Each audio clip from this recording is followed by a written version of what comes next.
everybody. This week we're talking about functional, healthy families and dysfunctional, unhealthy ohana. So anyway, let me grab my paper real quick. When we talk about unhealthy ohana or unhealthy family, there's a couple of things that we look for. And it's interesting because every time I have people work on this, they get really upset when they realize, like, wow, this is my family that you just listed and you just made me work on. Because I usually give people packets when they come into my practice every week as homework. And this is one of them that we end up working on is dysfunctional families and packets. And usually everybody has this notion that their family is unique and that the characteristics to their family is unique to them and only them. And then when I give them this packet to work on and they come back the following week and I say, well, what did you see that was interesting in this packet? And they come back and they go, oh my gosh, this was my family. Like, why does this packet have my family all over it? This is not cool. Like, my family, I thought was the only one that was like this crazy.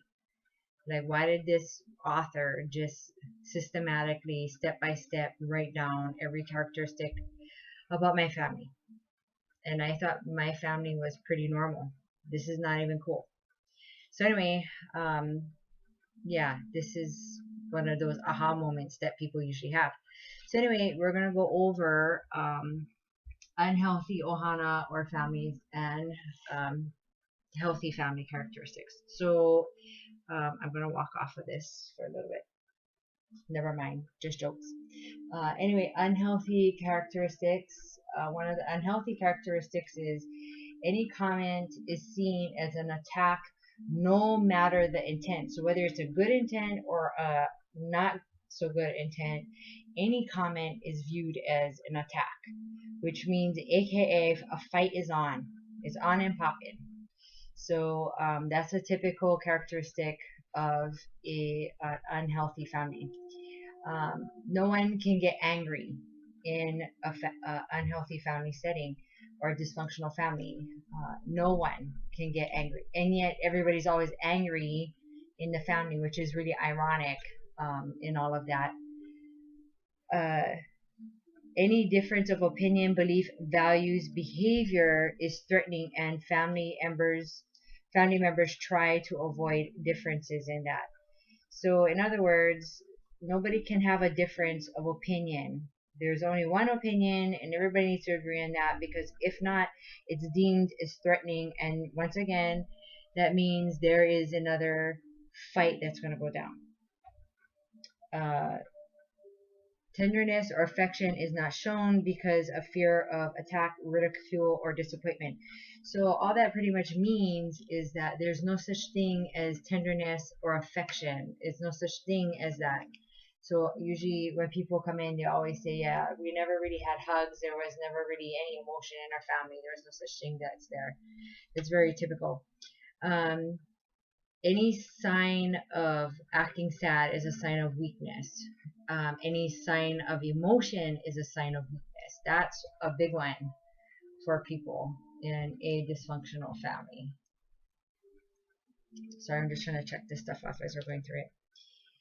Members must be rational, logical, and reasonable. They respond rationally to feelings or emotions, which is really an oxymoron, because how rational is anything really in a dysfunctional family? There really is no logic or rhyme or reason in a dysfunctional family. Everybody's always in high mode, high anger, high emotional mode, and yet it's, if you like what I just read, members must always be rational, logical, reasonable in anything that they discuss, but yet they're always in like high chaos, high drama mode.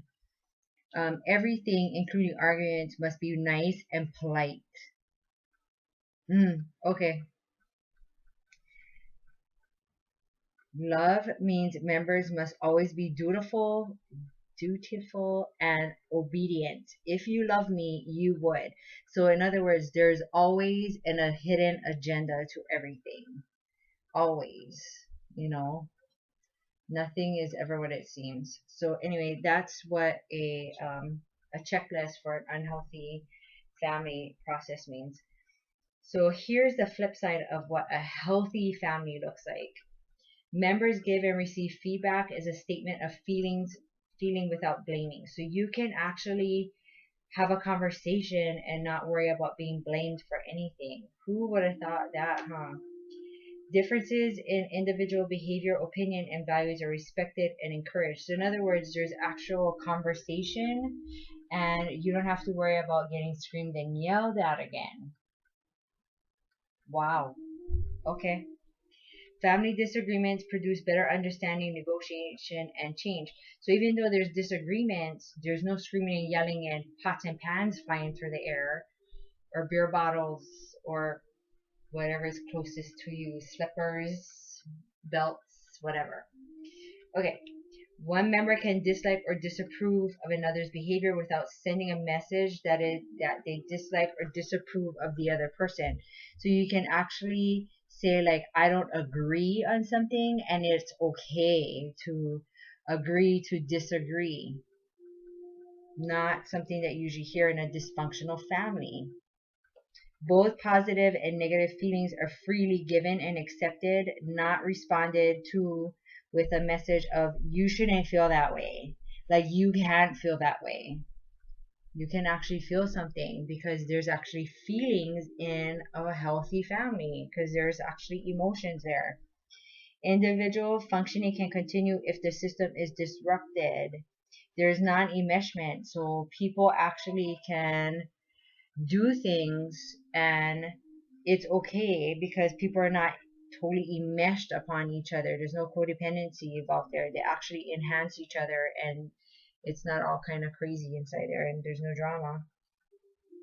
System needs do not stop individual growth and change from occurring. So they actually enhance each other once again. You know, it's not all dysfunctional. And the family setting actually enhances individual growth. Rules and expectations are negotiated and understood. So it's a negotiation of things. It's not being told, you need to do this. You are expected to do that. It's actually a negotiation. People in the family setting actually sit down and are provided an opportunity to negotiate certain things. You know, children are given opportunity to voice their opinion depending on certain situations, which is unheard of in dysfunctional family settings. So this is what a healthy versus unhealthy family looks like.